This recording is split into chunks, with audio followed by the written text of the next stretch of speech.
God has called you and I to certain people as well. He's called us to people. People question that all the time. Sociologists have studied people, and they say that the least influential person, what do you think about this? Who's the least influential person you know in your life? Who would you put at the top of that list? Well, you put them in that list. Least influential, make a list. Maybe you put yourself at the top of that list. Some of us just did. I want you to know this. Sociologists tell us that the least influential person that you know of is influencing at least 11 people in their life, whether they know it or not. Which means people are looking at their life and making decisions. I'm going to do that, I'm not going to do that, based on the life that you're living. So even if you're the least most influential, I want you to know you've been called to at least 11, but I know God's called you to a lot more than that. You are influential, and God meant you to be so.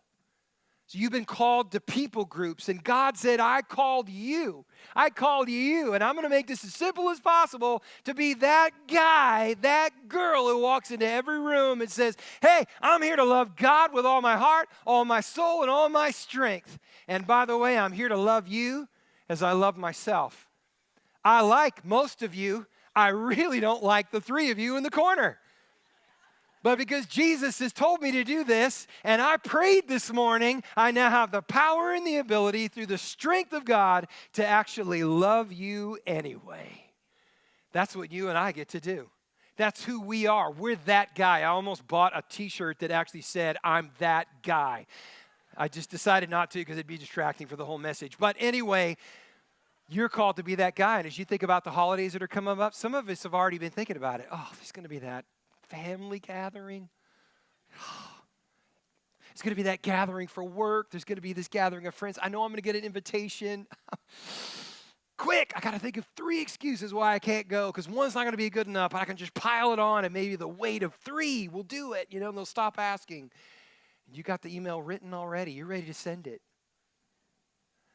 What if we were able to say, hey, God, you know what? How about I think differently about it? How about this year I become the one that follows in obedience with you because I put all of my faith in you, every bit of it, all of it. My one gift is yours.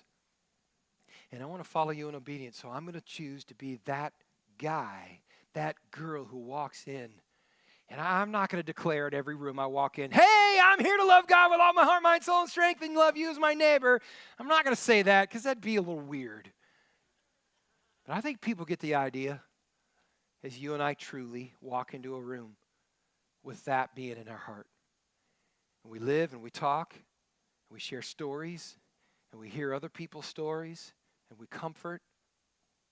We're just being in relationship with other people in a way that loves God with all of our heart, soul, mind, and strength, and loving other people as we would want to be loved.